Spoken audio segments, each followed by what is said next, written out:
Donc, merci de nous rejoindre sur ce webinaire organisé avec l'ADEME sur le plan de relance et la décarbonation dans l'industrie. Sur un plan pratique, vous avez un petit écran, un panneau de configuration. Donc, merci de couper vos micros, vos caméras et d'utiliser l'onglet questions pour poser vos questions. On y répondra plutôt en fin de webinaire. Alors, la décarbonation de l'industrie, c'est évidemment un enjeu tout à fait essentiel pour atteindre les objectifs de la France en termes de climat. C'est pour ça que cela se trouve au centre du plan de relance, avec notamment un budget de 1,2 milliard d'euros avant la fin 2022 qui sont destinés à ce type d'investissement. Alors, on va y retrouver bien sûr l'efficacité énergétique, que ce soit sur les procédés comme les utilités industrielles, mais aussi les énergies renouvelables thermiques, renouvelables ou de récupération, la biomasse, la chaleur fatale par exemple. On y trouvera également l'électrification des procédés, les intrants matières peu carbonés et puis d'autres actions peut-être permettant de réduire d'autres gaz à effet de serre. Donc tout ça va se retrouver au cœur de la décarbonation de l'industrie. Donc je tiens à remercier tout d'abord les intervenants. On aura tout à l'heure M. Selim Bousseta de la Direction générale des entreprises de Bercy qui nous rejoindra. Et on va démarrer avec l'équipe industrie de l'ADEME et notamment aujourd'hui Tristan Hubé, Florent Villard, Antoine Sarouille et Valentin Jean. Donc Tristan Hubé, tu as l'écran, tu peux démarrer. Merci Daniel pour ces premiers mots de contexte. Bonjour à tous. Donc vous le savez sans doute depuis le 11 mars dernier est sorti le nouveau texte de l'appel à projet. Donc l'objectif, c'est de faire un point un petit peu sur ces nouveautés, les dates de clôture et vous présenter les différents dispositifs du fonds décarbonation de l'industrie. Donc comme l'a dit Daniel, on va vous présenter un petit peu les résultats du premier appel à projet de 2020, Indus EE et BCIAT. Ensuite, on passera sur la présentation du nouvel appel à projet intitulé Décarb Inde, une présentation par Selim Bousseta de la DGE du guichet de subvention ASP, donc la présentation de l'appel à projet BCIAT, quelques actualités en lien et en parallèle à ces fonds, et un temps d'échange de questions-réponses de 20 minutes à la fin. Donc, les questions-réponses, je vous propose de poser vos questions par écrit dans l'espace questions. On y répondra à la fin, sur les 20 dernières minutes, hormis les questions pour l'ASP, où Selim Bousseta a un empêchement et répondra à 2-3 questions à la suite de sa présentation. Donc, le fonds décarbonation industrie, c'est dans le plan de relance du gouvernement des montants très importants, 1,2 milliard sur 3 années, 2020, 2021, 2022, répartis en 2 grands volets.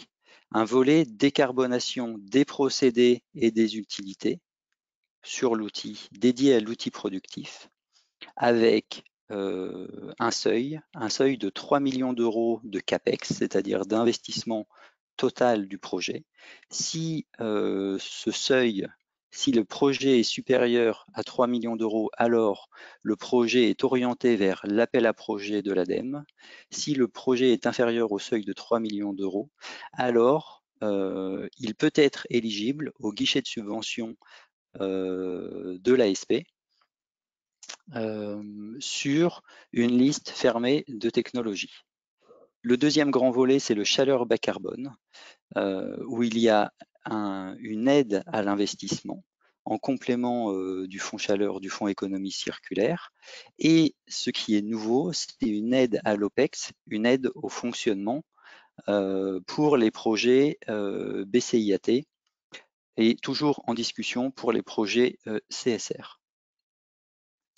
Donc, pour faire le bilan et le lien entre 2020 et 2021, vous retrouvez ici le premier appel à projet qui s'intitulait Indus EE EE pour efficacité énergétique, avec une aide à l'investissement, au CAPEX.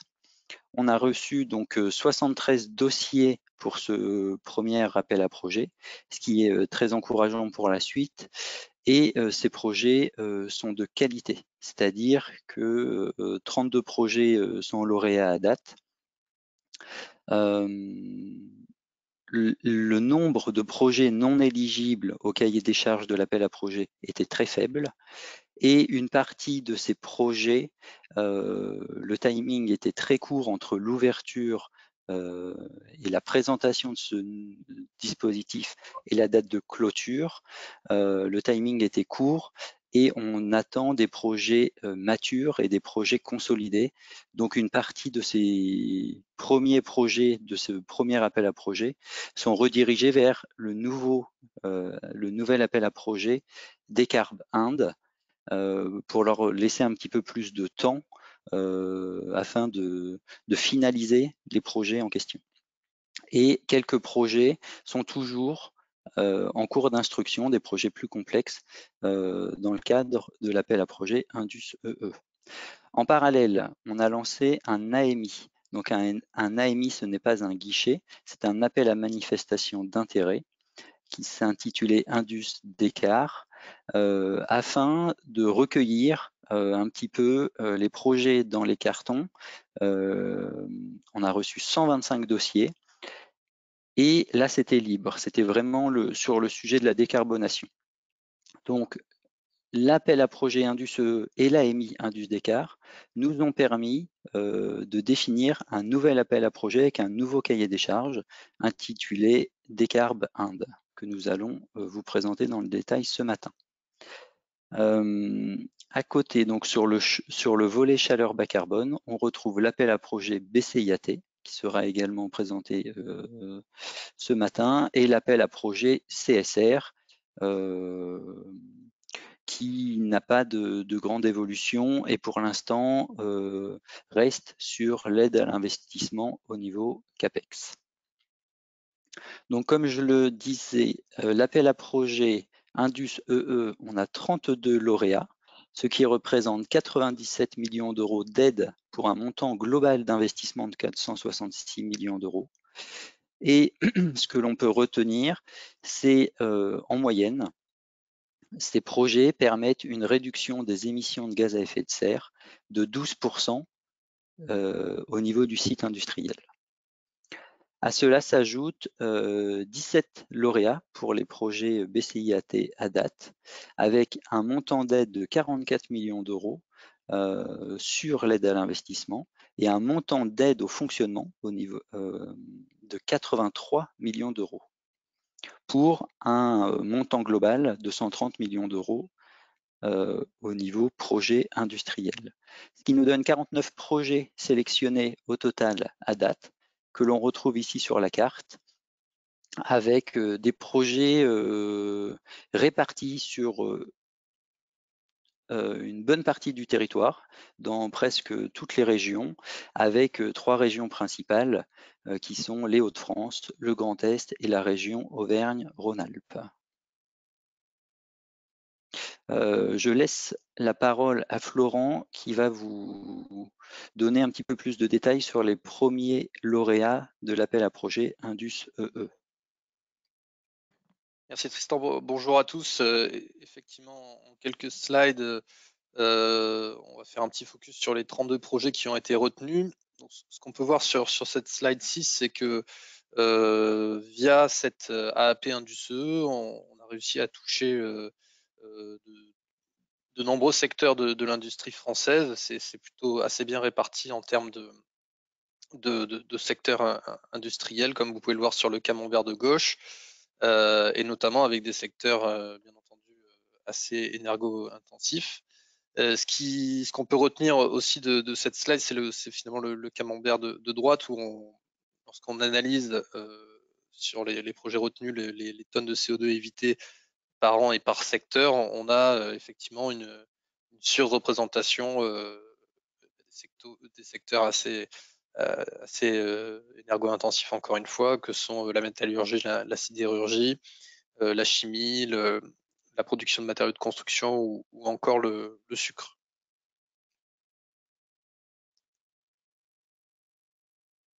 Sur la slide suivante, une petite latence de réseau, mais ça va arriver, voilà.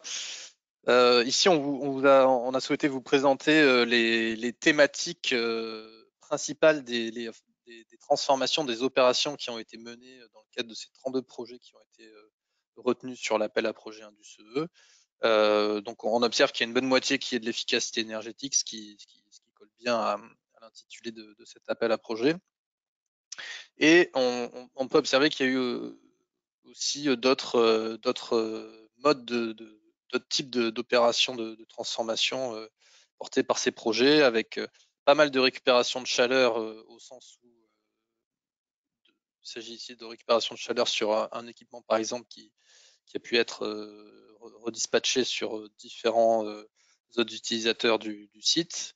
On a eu quelques projets d'électrification et quelques projets d'utilisation de nouveaux intrants matière ou d'intrants matière alternatifs qui permettent de décarboner assez fortement les sites industriels.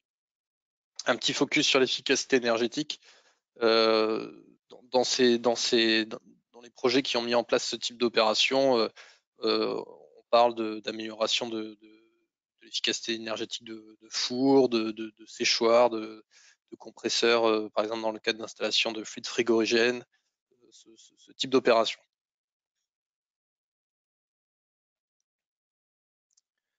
Et donc enfin, pour finir sur ce zoom sur la AP IndusCE, on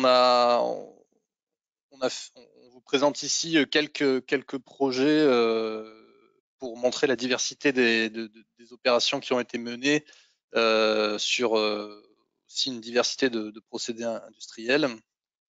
Ce qu'on peut retenir, c'est qu'il y a par exemple des opérations donc, de récupération de chaleur fatale avec pour produire de l'électricité via des ORC, ce qui est par exemple le cas de projet d'Enertime pour AGC.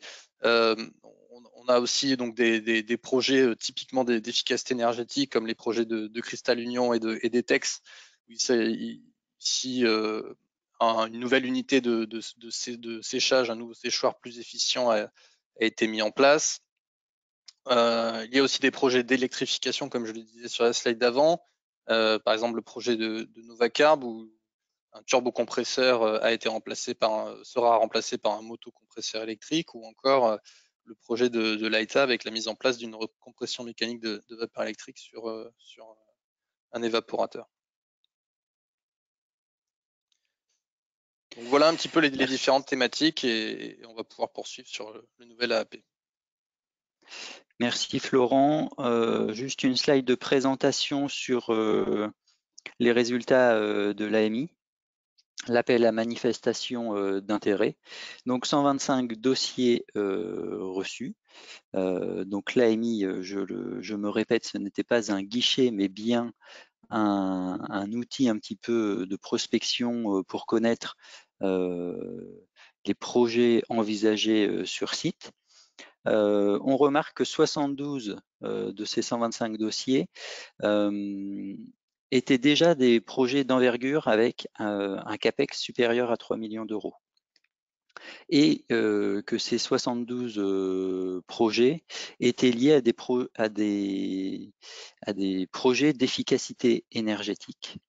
Donc déjà éligibles à l'appel à projet IndusCE. Par ailleurs, 10 projets étaient portés sur des projets d'électrification et 10 autres projets indiquaient des potentiels d'intrants matières alternatifs. Donc ces 3 thématiques ont été reprises et intégrées dans le nouveau cahier des charges de l'appel à projet Décarb Inde de 2021. Et à la marge, quelques projets, mais vraiment très peu, ont été déposés sur les thématiques d'ENR thermique, de CCUS, captage, utilisation et stockage de CO2 et hydrogène.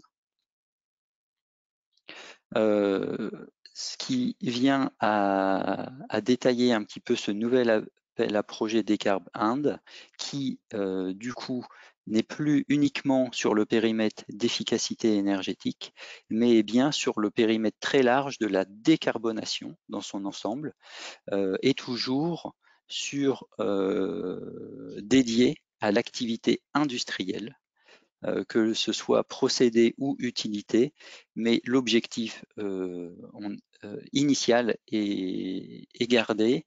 On est sur le remplacement et le renouvellement de l'outil productif.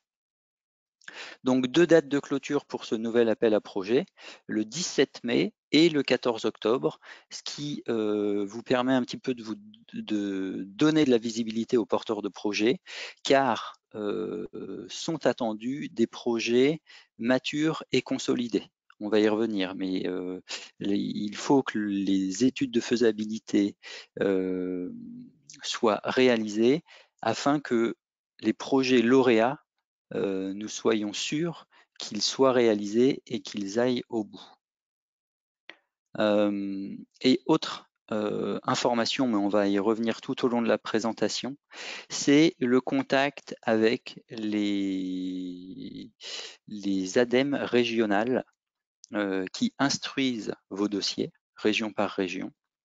Donc, je vais me répéter plusieurs fois, mais n'hésitez pas à les contacter en amont du dépôt pour qu'ils puissent vous orienter, vous aiguiller sur à la fois le montage du dossier et son dépôt. Donc, les 2 critères d'éligibilité sont gardés. On est identique à l'AAP Indus EE, c'est-à-dire des investissements supérieurs à 3 millions d'euros en CAPEX, coût global du projet sur le site industriel.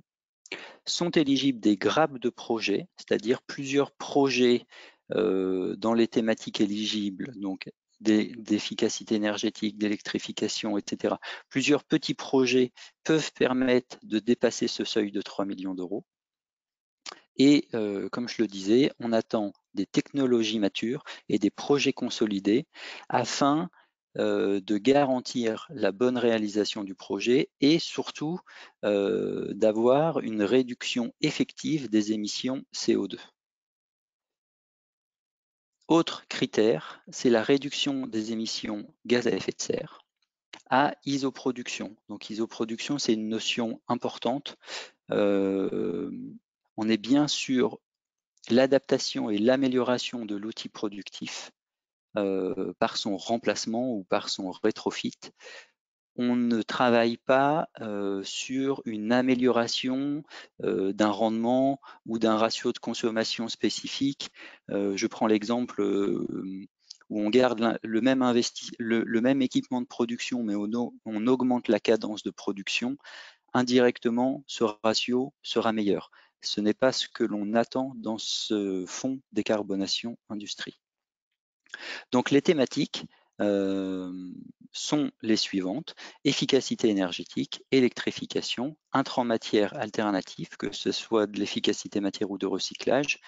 On va le détailler dans la slide suivante, mais aussi tout autre projet qui permet une réduction des émissions gaz à effet de serre autre que CO2. Donc, efficacité énergétique, on entend principalement le remplacement d'un équipement par un plus performant, la récupération de chaleur fatale avec valorisation thermique sur le site industriel. Si la valorisation thermique se fait à l'extérieur via un réseau de chaleur, alors ce projet sera orienté vers le guichet fonds chaleur de l'ADEME et ne sera pas éligible au FDI, au Fonds décarbonation de l'industrie. La valorisation électrique de cette chaleur fatale est éligible uniquement s'il est démontré, justifié et argumenté que la valorisation thermique n'est pas pertinente. C'est-à-dire que la valorisation thermique aura un meilleur rendement en termes d'efficacité du projet, et la valorisation électrique est possible mais son rendement global est moindre. Donc c'est vraiment une solution entre guillemets post-mesure valorisation thermique. Et la cogénération est possible, mais uniquement sur des gaz fatals, de torchère par exemple. Et également, on attend une justification et une argumentation que cette chaleur, que ce gaz fatal ne peut pas être valorisé prioritairement par une valorisation thermique. Donc les projets d'électrification, c'est un passage au vecteur électrique, tel que passage d'un four thermique à un four électrique, la compression mécanique de vapeur CMV, RMV, la mise en place de pompes à chaleur. Et les intrants matières alternatifs, on retrouve les procédés de recyclage ou d'utilisation de matières recyclées, typiquement l'incorporation de calcins recyclés dans l'industrie du verre, ou des projets d'efficacité matière avec utilisation de matières premières alternatives. Un exemple que l'on a eu, auquel on pourrait s'attendre, c'est la substitution de clinker qui est carboné au regard de ses températures, des températures qu'il nécessite, par des argiles qui nécessitent des températures moindres et sont donc moins carbonées. Et donc pour finir, un point également important et d'ouverture, c'est en plus de ces 3 thématiques principales, toute autre opération menant à une réduction d'émissions gaz à effet de serre autres que CO2 sont éligibles.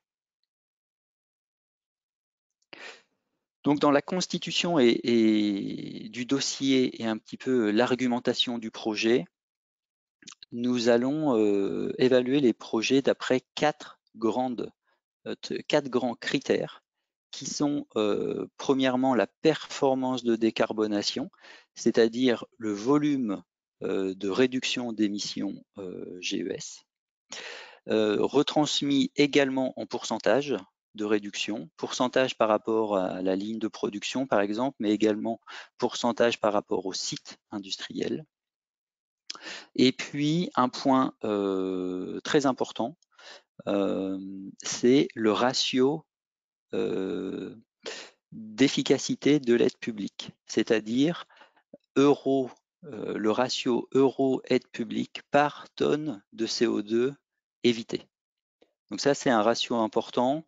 Dans l'appel à projet Indus EE, la moyenne est de 10 € par tonne de CO2 évité.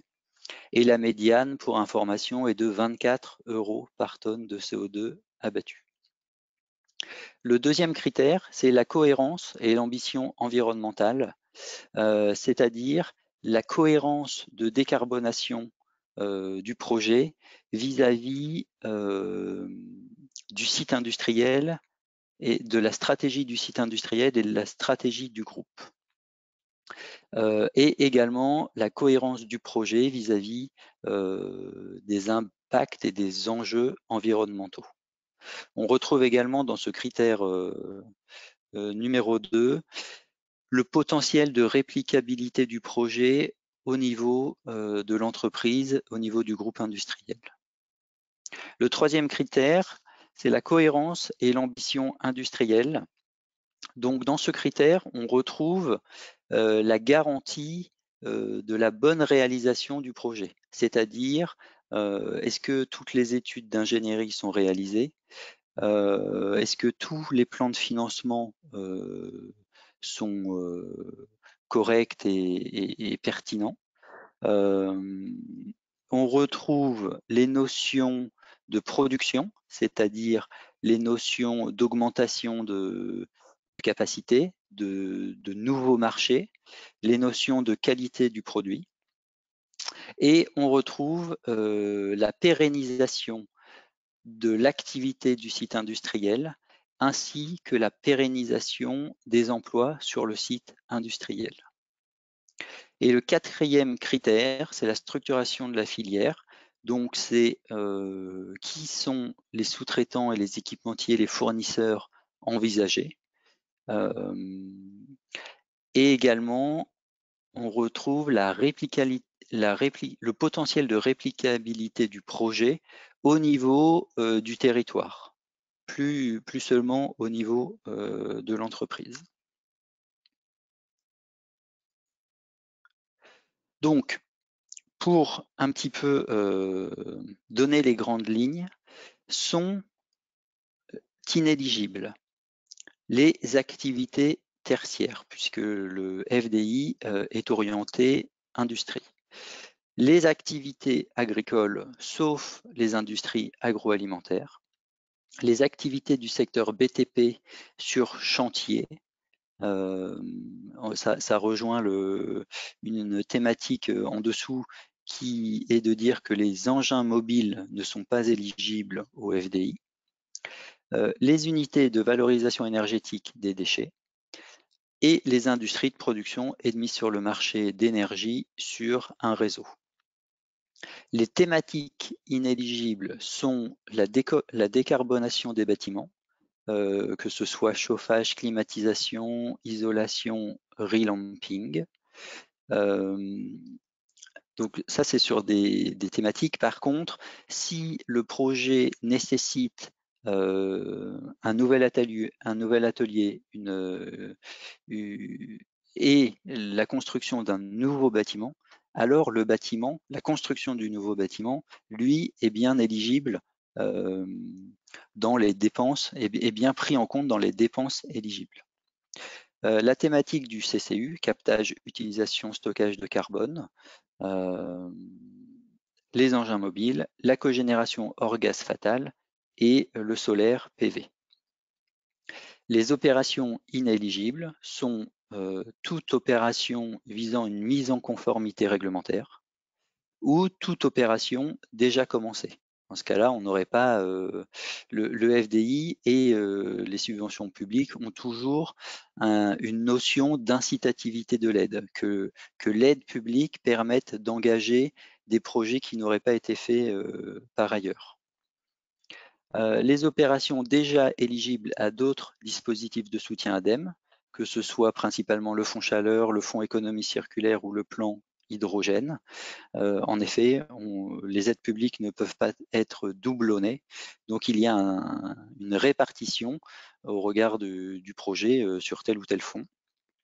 Et les opérations éligibles à des soutiens à la RDI, comme je le disais précédemment, on n'est pas sur des notions d'innovation, on est bien sur on attend des technologies matures afin de certifier l'efficacité du projet et l'abattement réel des émissions CO2. Donc, autre point important, sur les deux critères d'éligibilité, le CAPEX supérieur à 3 millions d'euros, on est sur un périmètre SIRET, site industriel. Donc le projet doit dépasser ce seuil de 3 millions d'euros au niveau du site industriel. La réduction des émissions gaz à effet de serre peut se faire au niveau du SIREN, sur le périmètre entreprise.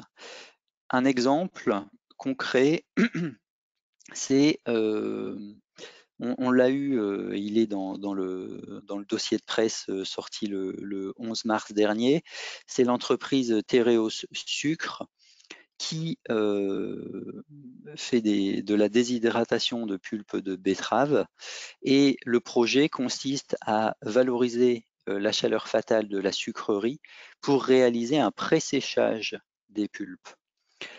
Mais au final, ces 4 sites à côté de la sucrerie, mais qui ont chacun un SIRET différent, mais font tous partie de la même entreprise, donc ont le même numéro SIREN. Et le séchage final des pulpes est réalisé sur ces 4 sites distants de la sucrerie. Donc au niveau entreprise, il y a bien une cohérence et une réduction des émissions GES au périmètre de l'entreprise. Donc ce projet est totalement éligible. Donc, quand vous allez monter votre dossier, il y a deux choix à faire. Soit le choix 1 qui est une aide qui subventionne la surperformance environnementale, soit on va y venir par la suite. Un choix numéro 2 qui est un petit peu exceptionnel, c'est une aide exceptionnelle liée à la crise Covid. Donc le choix 1,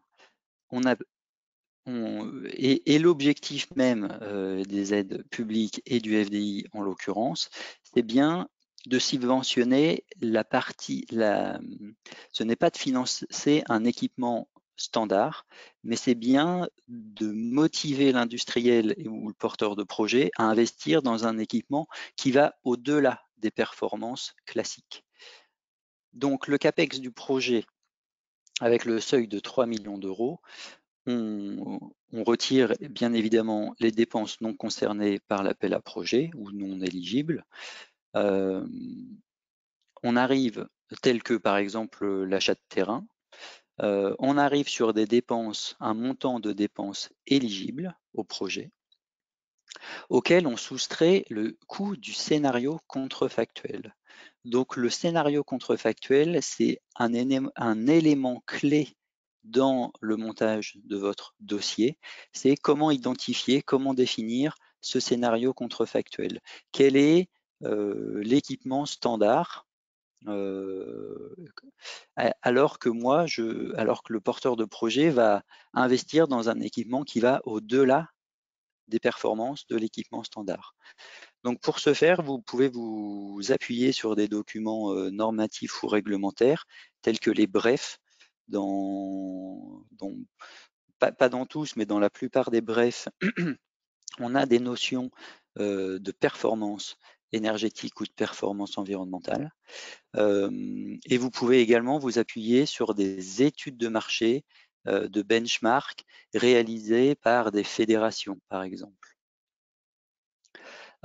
Et donc, en soustrayant le coût de ce scénario contrefactuel, on arrive bien à l'assiette éligible, c'est-à-dire le surcoût, la différence de coût entre votre solution très performante et la solution classique que l'on retrouve généralement sur le territoire, par exemple. Et c'est sur cette assiette éligible que le montant d'aide ADEME est calculé. Ce montant d'aide, il est défini, c'est un pourcentage qui donne une intensité maximum en fonction de la thématique, principalement protection de l'environnement ou efficacité énergétique, voilà, qui sont fixés par la Commission européenne et fonction de la taille de l'entreprise. Donc ces taux sont des taux maximum à appliquer sur l'assiette éligible et ce montant d'aide peut être revu en fonction de l'analyse économique de l'ADEME. Donc, on va y revenir juste slide d'après. Un petit point sur l'aide exceptionnelle crise Covid. C'est une nouvelle mesure mise en place suite à la crise, qui est une aide exceptionnelle et qui donne, dont le montant maximum est de 800 000 euros, mais ce 800 000 euros n'est toujours pas fixé. Il pourrait augmenter à 1,8 million prochainement. C'est en discussion à la Commission européenne, mais je crois que le 1,8 million est passé et devient officiel. Donc cette aide Covid, par contre, est soumise entreprise par entreprise, et l'entreprise ne peut en bénéficier qu'une seule fois. Donc seront demandées dans le dossier une attestation comme quoi le porteur de projet n'en a pas bénéficié ou n'en a bénéficié que d'une partie. Et cette aide ne peut être octroyée qu'avant le 31 décembre 2021. Donc je reviens sur l'analyse économique de l'ADEME. L'objectif, c'est de financer des projets qui ont besoin d'un coup de pouce d'argent public et de ne pas subventionner des projets déjà rentables et d'éviter les effets d'aubaine. Donc, pour ce faire, nous avons défini un temps de retour brut cible de 2 ans, de 24 mois. Donc, nous retrouvons l'assiette de l'aide, le soutien C2E prévisionnel, l'aide ADEME et d'autres aides publiques cumulables, auxquelles nous soustrayons les gains annuels générés par l'investissement, que ce soit des gains financiers induits par les économies d'énergie ou par les économies de matière. Ça peut également être des prix de vente dans le cas d'un montage d'une SPV qui vend une énergie à un industriel. Et dans ces gains annuels, on retrouve également le gain financier induit par les quotas CO2 des sites soumis à EU-ETS. Et ces quotas, le prix est fixé dans l'analyse économique de l'ADEME. Le prix du quota est de 25 € par tonne de CO2 équivalent. Concernant les C2E, le prix est fixé à 7 € par mégawattheure CUMAC. Et le porteur de projet, vous devez nous présenter une lettre d'engagement signée entre le porteur de projet et le délégataire ou l'obligé, nous indiquant un volume C2E max. Sachant que ce volume C2E max est important, puisque vous déposerez le dossier au PNC2E après l'opération et vous devrez reprendre ce volume C2E max. Donc ça, c'est l'élaboration d'un dossier C2E spécifique. Et l'analyse économique de l'ADEME prendra le prix fixe de 7 € par mégawattheure CUMAC. La nouveauté, c'est que si vous estimez et si la réalité fait que le prix de la valorisation du C2E est inférieur à 7 € par mégawattheure CUMAC, vous pouvez nous indiquer directement le montant C2E en euros. Ce montant sera repris dans notre analyse économique.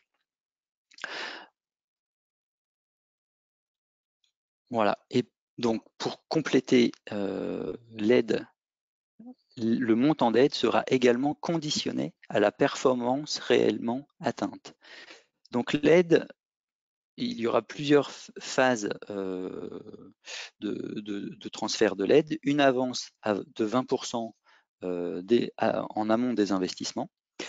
Un versement de 20% par exemple sur la présentation des dépenses éligibles, un versement plus important à la mise en service de l'installation et le solde une année après une année de fonctionnement en production stabilisée, au prorata des réductions d'émissions de gaz à effet de serre effectivement réalisées et validées par de la mesure in situ. Et donc, on l'a dit tout à l'heure, ramené à isoproduction. Donc, isoproduction, le fait de travailler à isoproduction, ça permet également de rendre éligibles des projets d'augmentation de capacité. Par ailleurs, les recettes liées au C2E réellement perçues in fine, sachant que là, on est vraiment sur un travail amont, donc on accepte le côté prévisionnel, mais les recettes réellement perçues seront réintégrées dans l'analyse économique de l'ADEME afin de vérifier que le TRB cible ne descend pas sous le seuil des 2 ans. Si tel est le cas, alors le solde sera revu pour atteindre le TRB cible de 24 mois.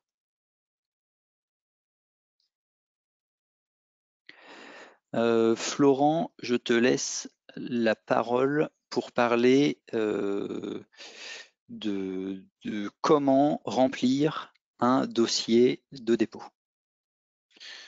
Effectivement, merci Tristan. Donc, comment remplir un dossier à cette AAP Décarb 1 de 2021?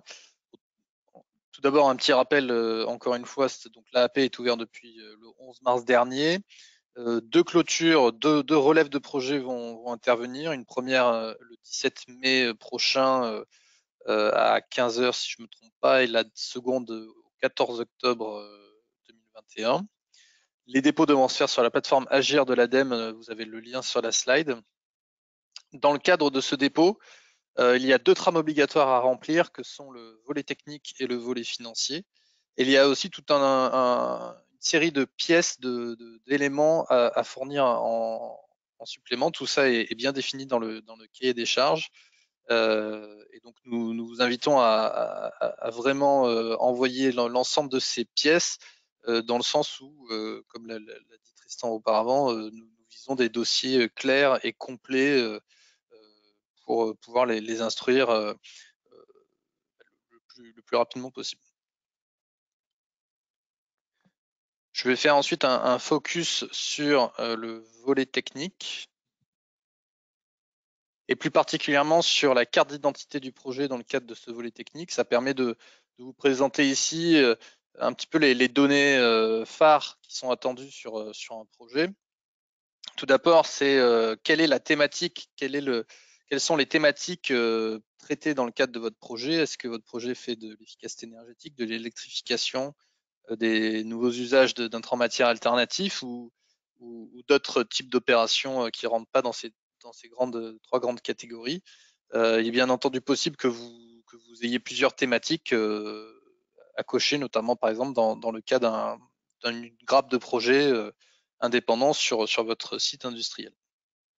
Dans les valeurs importantes à noter, les données importantes, pardon, il y a bien sûr donc la réduction des émissions de gaz à effet de serre à l'échelle du site industriel et au périmètre de votre projet si jamais cette analyse est réalisable. Les données de production de votre site sont bien entendu importantes pour les questions d'isoproduction présentées précédemment. Et enfin, sur le plan économique, on va dire que les trois données phares sont le montant d'investissement total de votre projet, les C2E que vous demandez, et enfin, bien entendu, le montant d'aide demandé dans le cadre de cet appel à projet.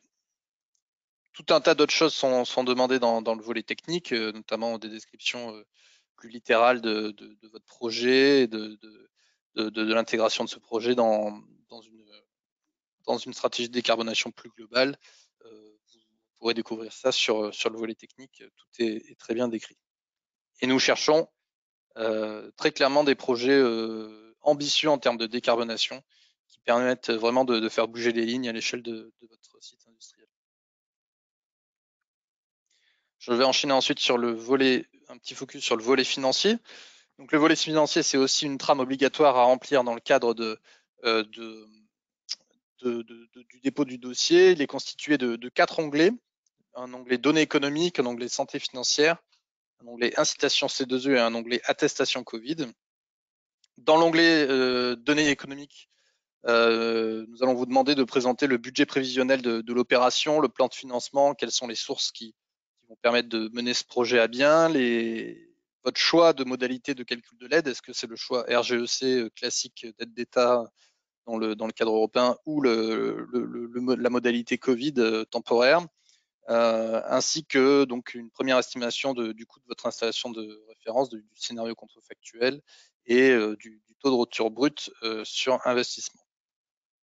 Dans l'onglet santé financière, nous allons vous demander de remplir quelques données issues de vos bilans sur les années 2018-2019 afin de pouvoir vous permettre de faire votre auto-évaluation de la situation de votre entreprise, à savoir est-ce que votre entreprise est en difficulté ou non. Voilà, il faut savoir que l'ADEME ne peut pas aider des entreprises en difficulté aujourd'hui. Pour autant, si vous êtes en difficulté, mais que vous avez des pistes et des idées pour sortir de ce statut entreprise en difficulté, ce sera intéressant d'en discuter pour pouvoir voir comment potentiellement on pourrait aider votre projet si celui-ci était pertinent.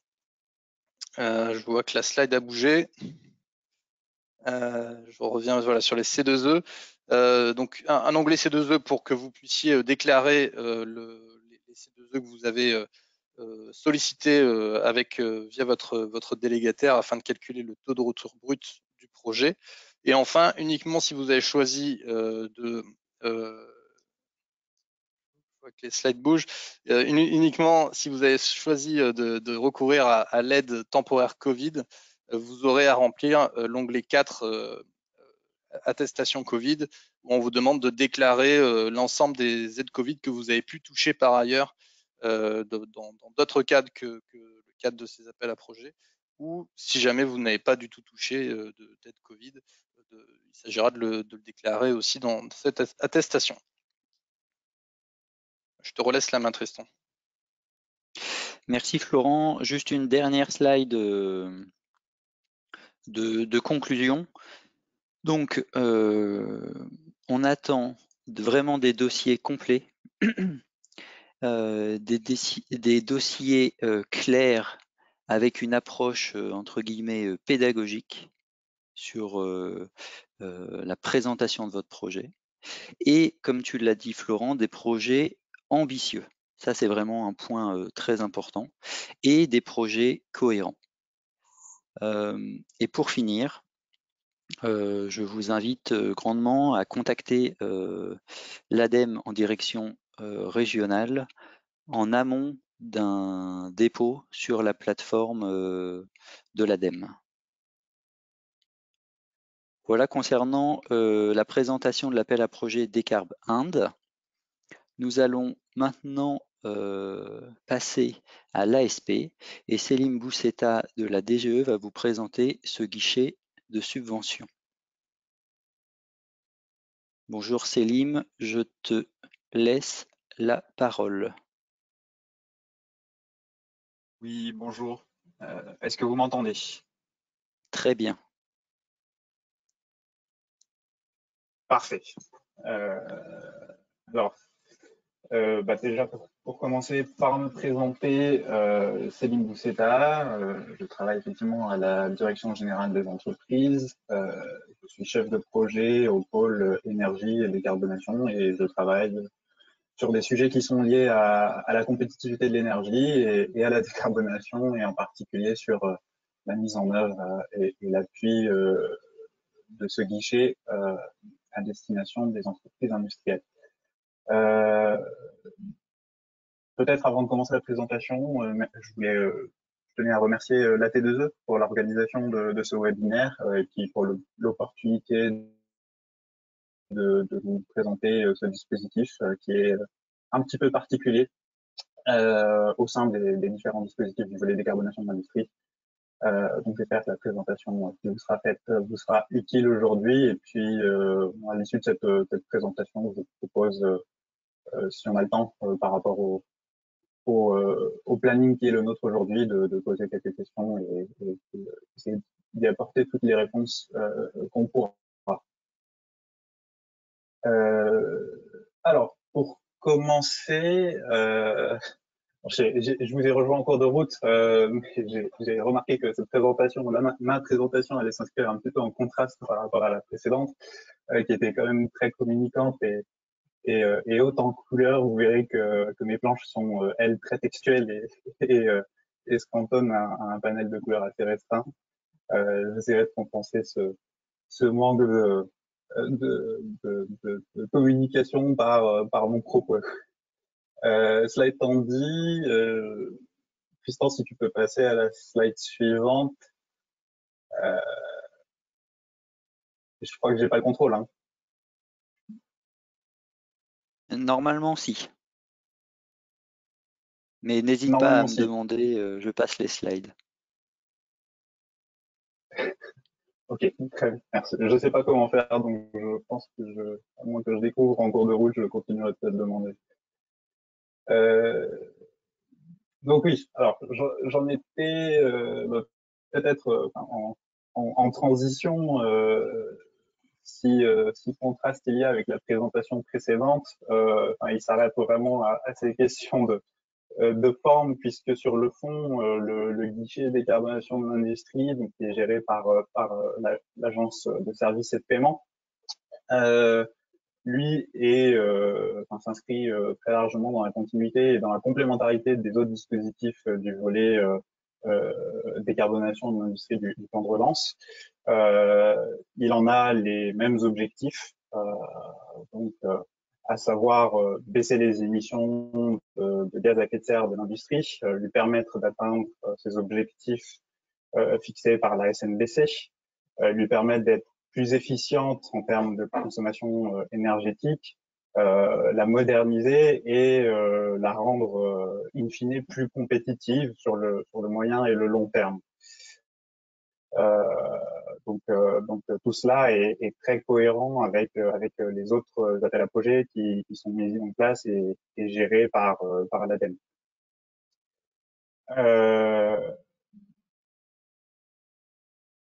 Donc comme je le disais un petit peu plus tôt, le guichet est complémentaire de ces dispositifs. Il a été conçu pour apporter une option, une possibilité de financement sur des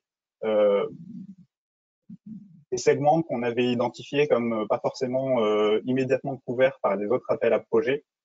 Et il a été particulièrement pensé pour toucher le public le plus large possible, y compris des très petites entreprises ou des PME qui auraient des investissements de petite taille qui ne rempliraient pas les minima des autres appels à projets.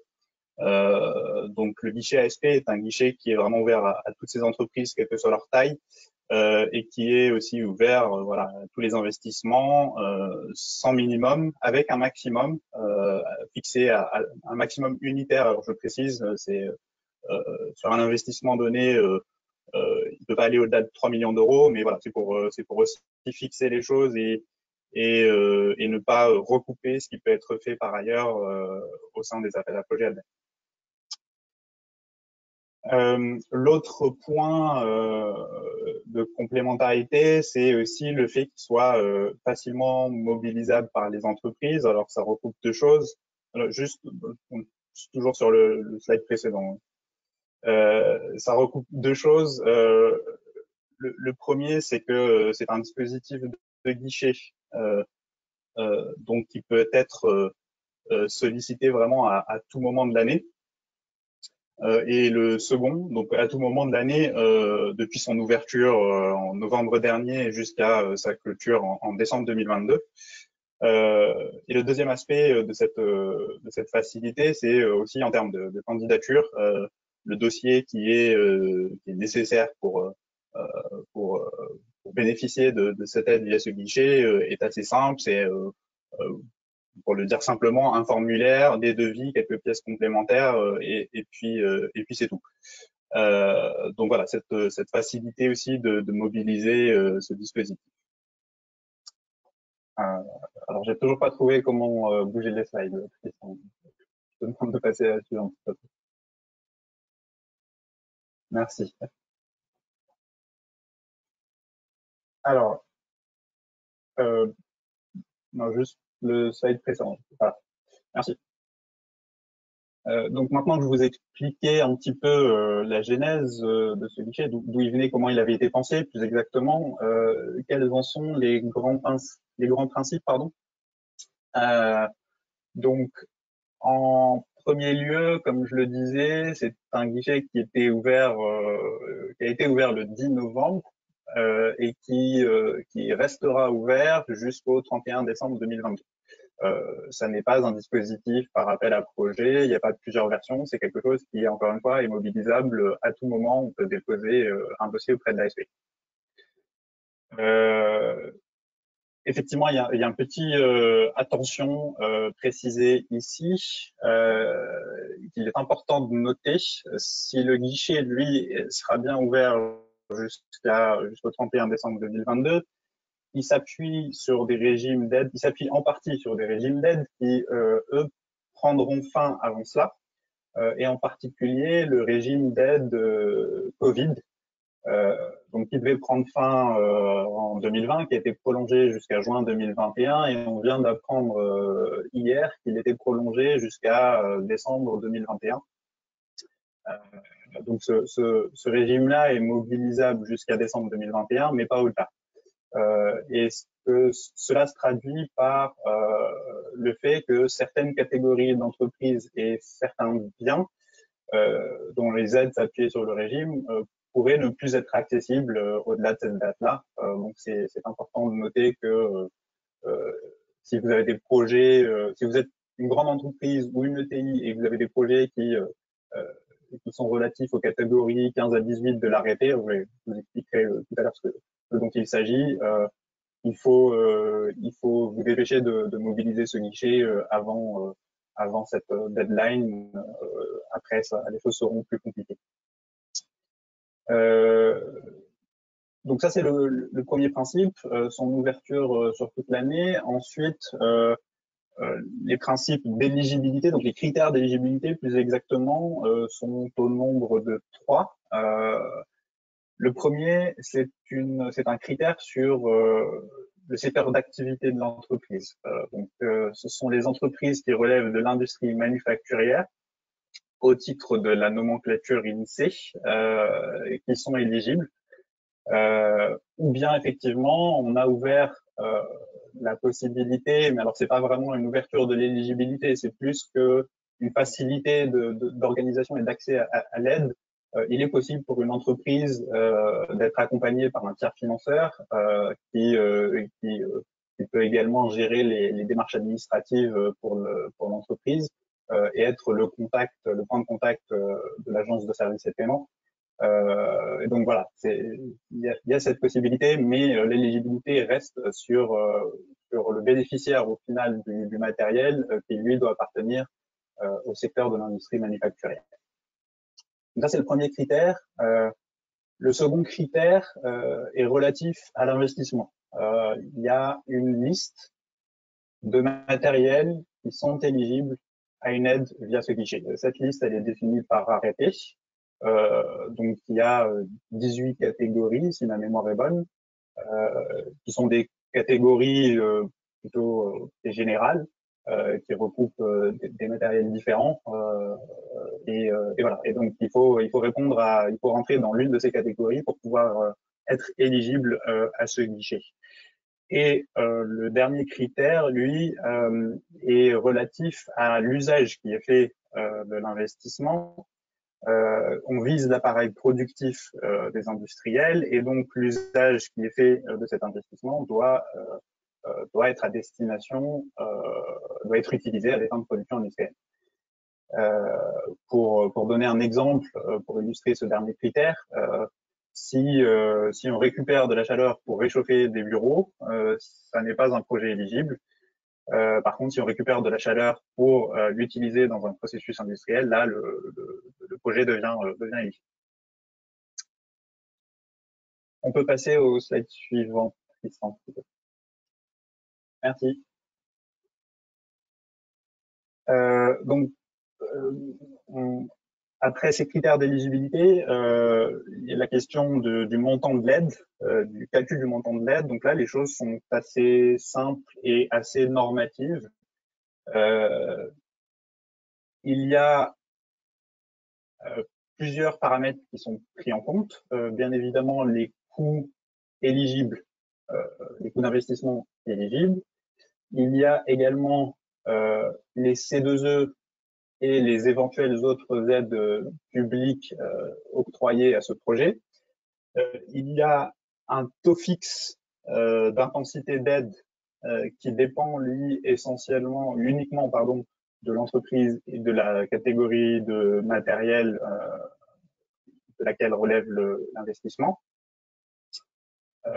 Et puis, j'allais dire accessoirement, il peut y avoir aussi une prise en compte quand l'investissement, quand l'aide repose sur l'utilisation soit du régime d'aide de minimis, soit du régime d'aide Covid, il peut y avoir un plafonnement à la partie de l'enveloppe de ces régimes d'aide qui vous restent. Donc, comme l'expliquait auparavant l'ADEME, vous avez pour le régime Covid, on avait anciennement 800 000 € maximum par entreprise sur une période de 2 ans, si je ne m'abuse.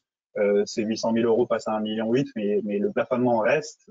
Et donc, si l'entreprise n'a plus que 300 000 € sur cette enveloppe, l'aide sera forcément capée à ce niveau-là. Donc voilà pour la prise en compte. Ensuite, sur le détail, c'est comme l'exposait tout à l'heure l'ADEME, donc la prise en compte des C2E se fait en déduction de l'assiette de coûts éligibles. Donc le raisonnement est que le coût supporté par l'industriel est diminué des C2E. C'est un revenu pour lui sur ce projet. Cette manière de calculer, donc on fait cette soustraction et on applique l'intensité d'aide au résultat de cette soustraction, et cette manière de calculer permet à l'industriel de conserver le bénéfice d'une bonne partie des C2E. Donc on pense que tout cela est positif. Et enfin, dernier point effectivement présent sur ce slide qui est important de souligner, il n'y a pas dans l'absolu d'interdiction pour un porteur de projet de déposer son projet à plusieurs dispositifs. Simplement, comme la réglementation européenne s'applique en la matière pour cet investissement, quel que soit le dispositif auquel il candidate, il y aura toujours un maximum de l'aide qui pourra être attribuée. En l'occurrence, sur le guichet ASP, on essaye d'atteindre ce maximum.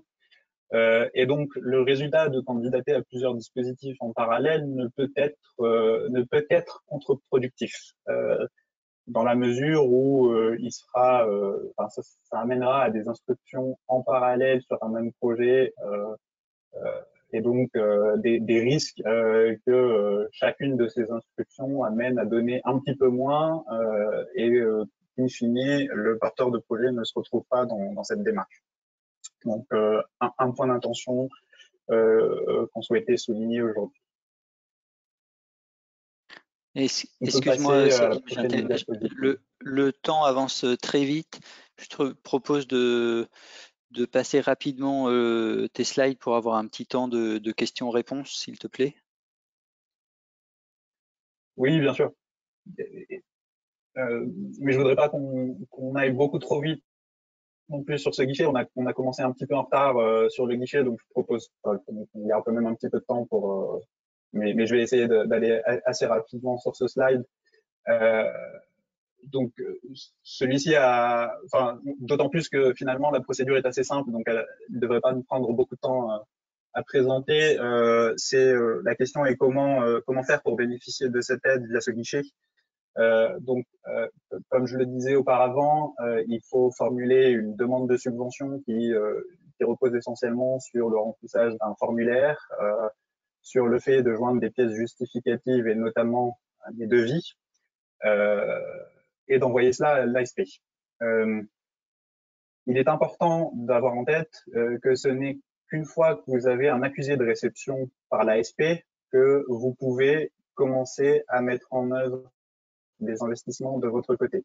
Si des investissements ont été mis en œuvre avant cette échéance, avant cet accusé de réception, on ne pourra pas vous accorder d'aide via ce guichet ou via n'importe quel autre dispositif d'ailleurs.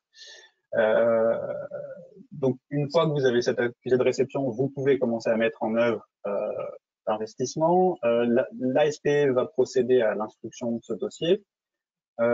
Si tout se passe bien, à l'issue de cette instruction, elle va vous renvoyer un courrier accompagné d'une décision d'attribution ou d'une convention qui précise un certain nombre d'obligations vis-à-vis du porteur de projet et qui précise les conditions de paiement de l'aide.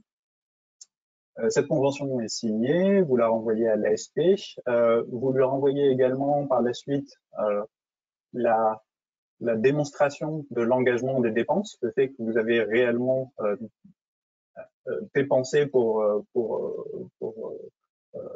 l'investissement dans ce projet. L'ASP vérifie que ces dépenses sont cohérentes avec la déclaration, la demande de subvention qui avait été faite initialement. Normalement, tout se passe bien à cette étape-là. Et elle peut procéder au versement dans les conditions qui ont été fixées par la convention. Peut-être une précision.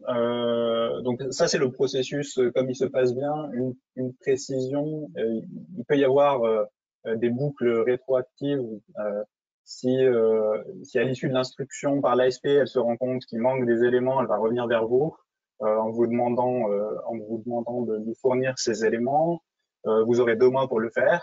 Passé ce délai, il sera considéré, ce délai qui est quand même assez large, il sera considéré que le dossier est abandonné.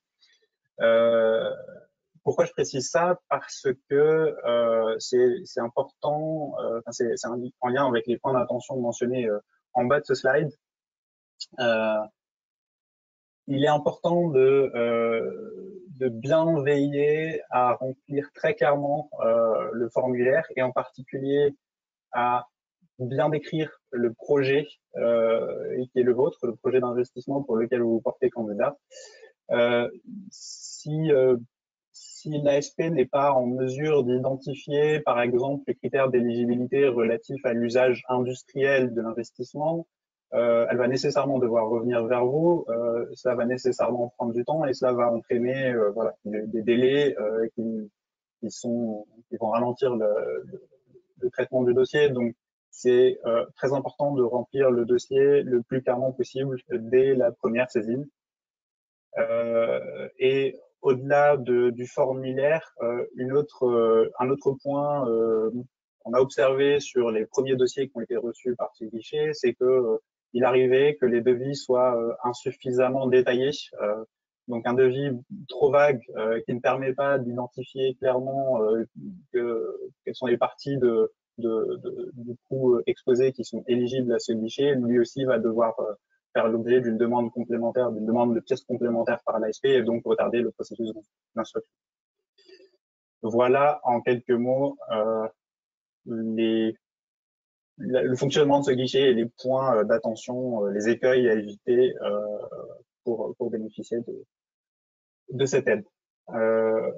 Du coup, je vous propose de passer aux questions-réponses. Alors, avec cette précision que si vous vient des questions à la suite de cet exposé, n'hésitez pas à les adresser à l'adresse mail qui est indiquée sur ce slide. Merci beaucoup, Selim, pour ces éléments. On va prendre 1 ou 2 questions grand maximum pour avancer. S'il vous plaît, je suis désolé, mais le temps avance. Et puis, s'il y a des questions, comme le disait Selim, complémentaires, vous pourrez les poser par écrit et les réponses, un retour sera fait par la suite. Merci. Il y a eu quelques questions, peut-être, Monsieur Boussetta. Par exemple, sur la liste des actions éligibles, les 18 actuelles, il y avait une question qui demandait s'il était prévu d'ouvrir cette liste d'actions éligibles. Je crois plutôt que vous avez dit qu'on pourrait peut-être fermer, c'est-à-dire les actions 15 à 18 pourraient peut-être disparaître, si j'ai bien compris, c'est ça? Alors, les 15 à 18 ne vont pas disparaître, mais il est vrai que les capacités d'aider ces projets vont diminuer.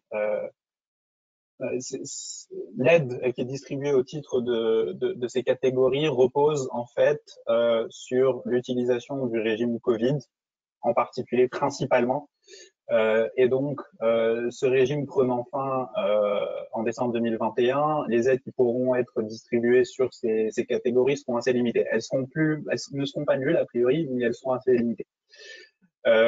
Sur la question de la possibilité d'élargir, c'est une question que nous sommes en train d'instruire. Alors, il est important de souligner que ce guichet se veut simple et cette simplicité entraîne aussi nécessité d'une simplicité d'instruction et donc qu'on ne peut pas ouvrir le guichet à tout type d'investissement. Donc il y a quand même cette contrainte. Par contre, on est effectivement en train de se poser la question de voir s'il y a des choses qui avaient été écartées dans la première version de l'arrêté qui pourraient être ajoutées. Ce sont des travaux en cours. On envisage de publier une nouvelle version de l'arrêté sans doute en avril, si ces travaux ont une conclusion positive. D'accord. Ok, Ce sera sans merci. doute Daniel, une dernière question et une réponse très rapide, s'il vous plaît. Une question qui est revenue assez souvent, c'est l'assiette éligible. Est-ce que c'est uniquement la fourniture? Est-ce que c'est fourniture et main-d'œuvre? Est-ce que c'est avec les tuyauteries, alimentation électrique, etc.? Quelle est en général l'assiette éligible que vous retenez? L'assiette éligible, alors ça va dépendre des catégories de matériel. En général, c'est le coût du matériel lui-même et s'il y a des dépenses liées, par exemple, à la programmation ou à la formation pour acquérir les compétences d'utilisation de ce matériel, elles peuvent être aussi couvertes. Mais cela dépend des catégories et cela doit aussi rester secondaire par rapport à l'investissement. Merci beaucoup. Merci. Merci Céline Boussetta de la DGE pour cette présentation. J'imagine qu'il y a beaucoup de questions. On te les transmettra. On continue sans perdre de Merci à temps vous. par la présentation de l'appel à projet BCIAT pour le second volet, le volet chaleur bas carbone. Je laisse la parole à Antoine Sarouille. Alors bonjour à tous, Antoine Sarouille de l'ADEME, donc je m'occupe avec Sylvain Bordebeur de l'appel à projet BCIAT. Donc on va essayer de présenter ça assez rapidement vu l'heure. Donc pour l'appel à projet BCIAT, pour petit rappel, c'est un appel à projet qui est surtout destiné aux industriels qui souhaitent aujourd'hui passer à la biomasse pour leurs besoins thermiques. Donc, contrairement à l'industrie, on ne va pas être sur un seuil financier, on va plutôt être sur un seuil de production thermique. Il faut, dans le cadre de l'appel à projet BCIAT, que la production thermique à partir de biomasse soit supérieure à 12 000 MWh par an. Sinon, ce sera traité directement en région avec une aide forfaitaire. Donc, comme en 2020, on va être sur 2 dates de clôture cette année, avec la première date qui est le 17 mai et la seconde date le 14 octobre. Donc, l'appel à projet a été publié. Donc, vous pourrez, avec la slide, récupérer la petite adresse qui est ici pour récupérer ce nouvel appel à projet. Donc, hop, si j'ai la main, je vais avancer.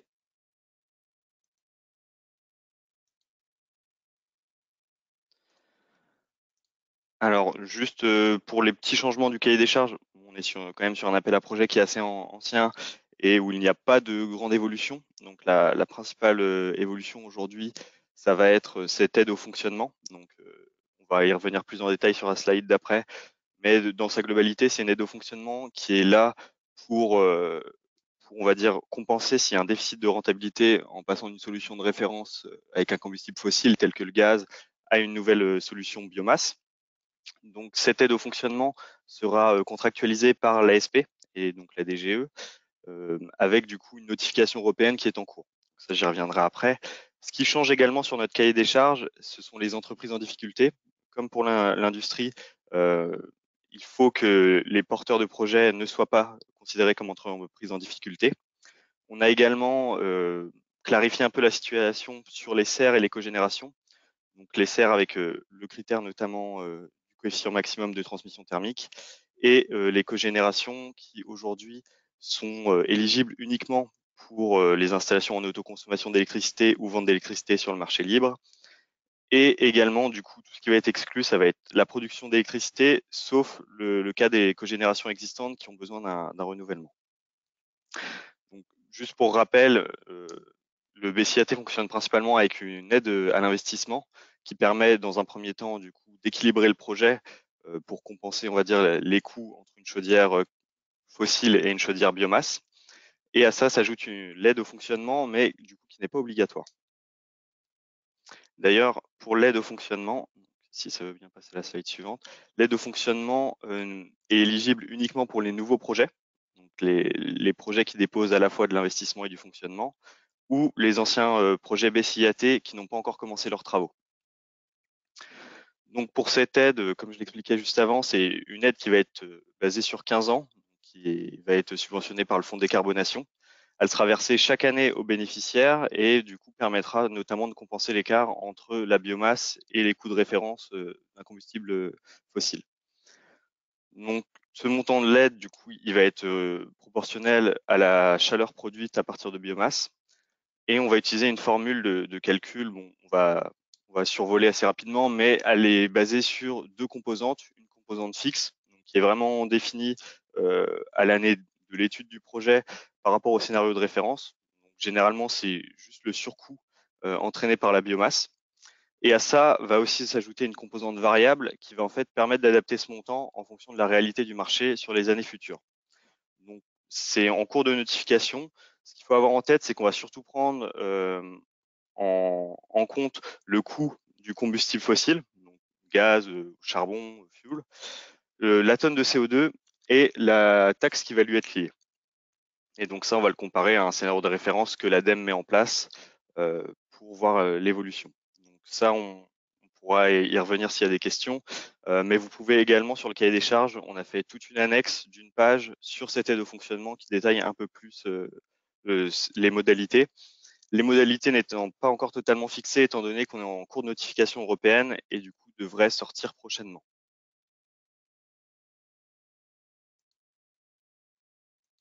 Alors on va juste faire un petit bilan. Ah, ça a sauté.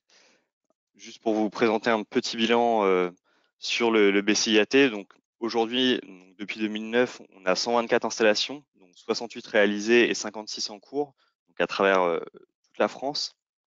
Donc ça, vous pourrez voir avec la slide, on va pas perdre trop de temps là-dessus.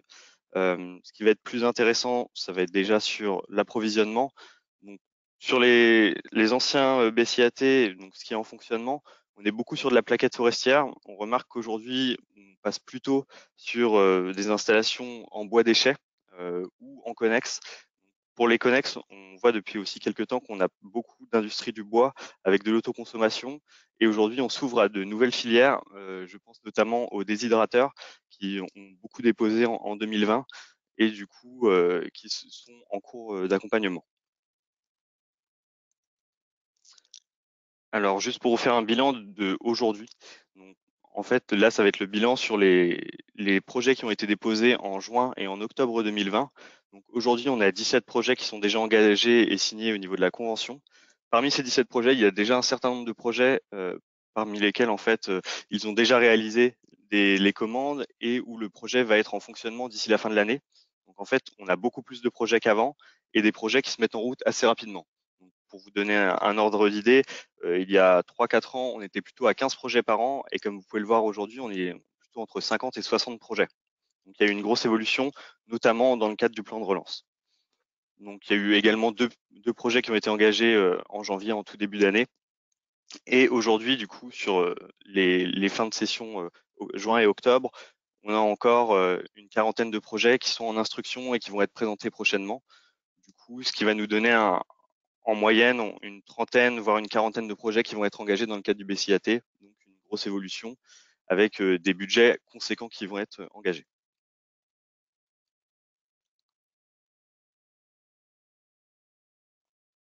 Et du coup, j'ai fait le tour. Merci. Bon, c'était pour passer assez rapidement sur le BCIAT. Si vous avez des questions, n'hésitez pas.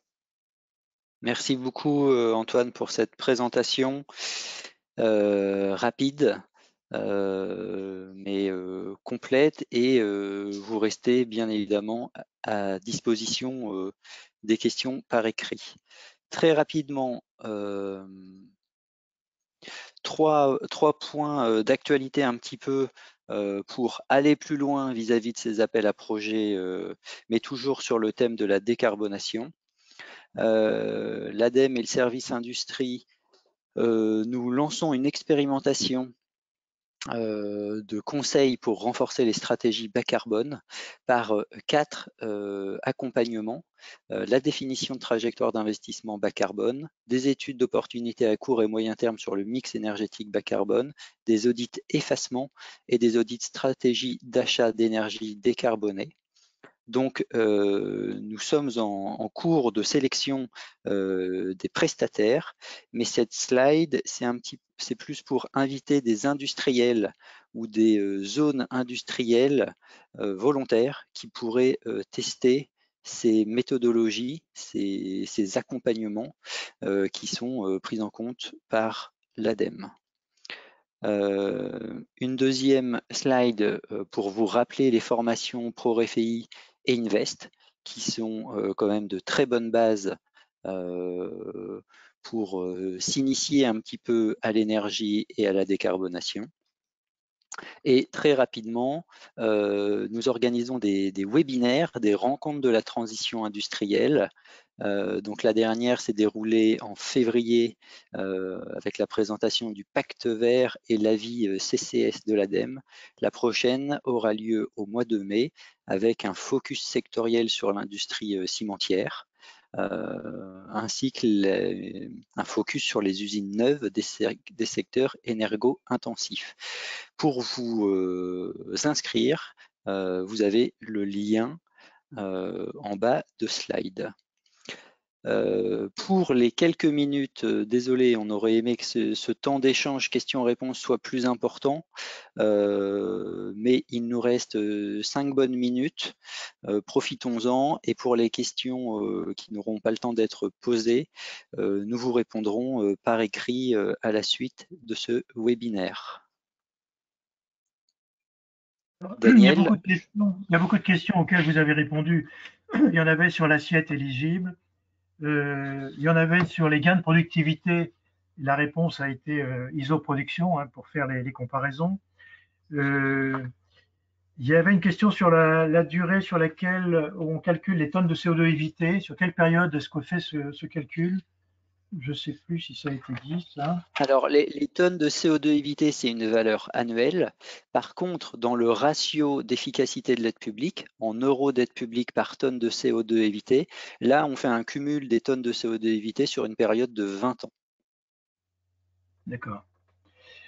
Sur les tonnes de CO2, il y avait une question sur les quotas de CO2. On prend 25 € par tonne dans le calcul, même si c'est des quotas gratuits, en fait. Oui, tout à fait. C'est pour valoriser ces quotas gratuits. On est bien d'accord. Il y avait une question sur l'aide Covid. Est-ce que l'aide Covid, elle était liée à un CAPEX, un investissement de plus de 3 millions d'euros, ou est-ce qu'il n'y a pas de lien là-dedans? Aucun lien. Aucun lien. Voilà, il faut peut-être le dire clairement. Alors, qu'est-ce qu'il y avait comme autre question? Alors, il y a une question un petit peu particulière sur une entreprise de transport qui imaginait d'investir dans une station de GNV, c'est-à-dire qu'en fait, elle remplacerait son carburant actuel par du GNV. Donc, alors, on est un petit peu indirect. Là, je ne sais pas, est-ce que ça pourrait rentrer dans la Alors, API? en première approche, je dirais non éligible. Par contre, je rebondis sur une évolution, c'est-à-dire que l'AAP 2020 Indus EE était éligible vraiment l'industrie manufacturière définie par son code NAF. Aujourd'hui, en 2021, on est moins strict, c'est-à-dire qu'on attend une argumentation de l'activité industrielle, même si le code NAF ne fait pas partie du secteur de l'industrie manufacturière. D'accord. Certains demandaient si on était bien dans des dons et non pas dans des prêts. Je pense que ça, c'était clair aussi. Oui, tout à fait, 100% subvention. Les collectivités ne sont pas concernées a priori. Non. Ça a été dit également. Voilà les quelques questions que j'avais notées. Alors effectivement, on va toutes les regarder, toutes les soumettre à l'ADEME et au ministère et s'efforcer de faire une réponse par écrit. Je pense même qu'après les 3 webinaires, on essaiera de faire quelque chose d'un petit peu plus formalisé, un peu sur une FAQ. Il y a eu beaucoup de questions sur l'ASP qui est un peu nouveau, et donc là, je pense qu'on va regarder de très près avec M. Boussetta à répondre à tout cela. Il a été également demandé pas mal de choses sur le décret, l'arrêté, sur l'ASP, etc. On essaiera de joindre tout ça, bien sûr, aux documents. Vous aurez les documents de présentation aujourd'hui. Vous aurez le lien pour l'enregistrement qui a été fait. Et vous vous souvenez qu'il y a 2 autres webinaires qui sont organisés par les mêmes acteurs dans quelques semaines. Et puis également, sachez qu'au sein de la T2E, un certain nombre de bureaux d'études sont à votre disposition, je dirais, pour aider les industriels à répondre à ces appels à projets de manière très, très sérieuse et très complète. C'est ce qu'on attend en fait du côté de l'ADEME. Voilà les quelques points qu'on pouvait peut-être dire rapidement, sauf si l'un des intervenants de l'ADEME souhaite répondre à une question. qui lui paraissait Alors, importante. juste une remarque sur laquelle je n'ai peut-être pas assez insisté. Cet outil de subvention, le FDI, est cumulable avec le dispositif C2E, principalement par le montage de dossiers C2E spécifiques. On vous invite pleinement à travailler ce sujet C2E pour vraiment le cumuler au FDI. Il faut vraiment pas hésiter. Un guide sur le montage des dossiers C2E sera mis à jour et mis en ligne dans le premier semestre 2021 pour un petit peu démystifier le montage des dossiers C2E.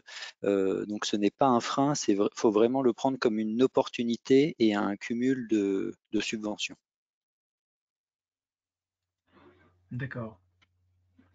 Est-ce qu'il y avait d'autres questions qui vous paraissaient importantes de répondre à l'oral ou pas?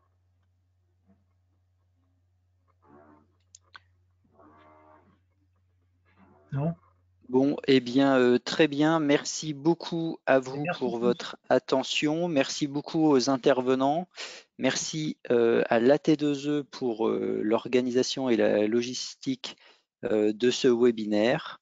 2 autres webinaires de ce même type de la présentation générale des dispositifs FDI ont lieu dans la foulée, jeudi prochain, le 25 mars et puis le 8 avril. Donc n'hésitez pas à transmettre ces informations et ces invitations. Tristan, peut-être seulement, il y avait une question, là je demandais à Alice chez nous, mais je vais répondre très brièvement là, sur le BCAT, une question autour de la directive RED 2 qui concerne les approvisionnements des chaufferies biomasse.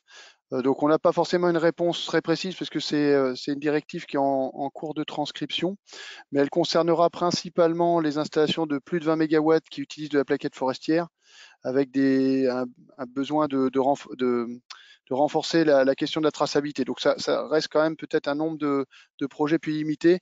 Et donc, en fait, il faut faire attention effectivement à la transcription. C'est un peu toujours comme ça qu'on s'inscrit dans les appels à projets. C'est-à-dire qu'à partir du moment où une réglementation est en cours, ça peut être sur la qualité de l'air ou sur les questions d'approvisionnement, il faut toujours anticiper un peu ce que seront les réglementations, même si là, aujourd'hui, comme elle n'est pas complètement transcrite, on n'a pas totalement, enfin, toutes les informations. Mais ça veut dire qu'il faudra sans doute renforcer un peu les questions de traçabilité sur la plaquette forestière. Voilà, c'est tout. Je crois savoir d'ailleurs que le CIB, le CER et les autres acteurs de la biomasse sont tout à fait penchés sur ce sujet actuellement. Exactement. Bien, en tout cas, merci à tous. Bonne journée. Merci encore aux intervenants de l'ADEME. Merci, au revoir. Merci à vous. Au revoir à Très bonne tous. journée.